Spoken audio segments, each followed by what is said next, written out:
అని పిలిచినదా పిలుపు వినరా మలుపు కనరా పరుగువై పద పదరా గుండె దాటుకుని పండుగైన కల పసిడి దారులను తెరిచినదా రుణము తీర్చే కరుణమినిరా కిరణమై పద పదరా ఓ ఏమి వదిలి అటు కదులుతోందమది మాటకైన మరి తలచినదా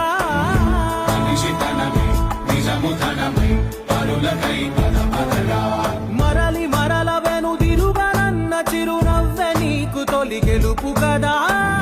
మనసు వెతికే మార్గమినిరా మంచికై పద పదరా లోకం చీకట్లు చీల్చే ధ్యేయం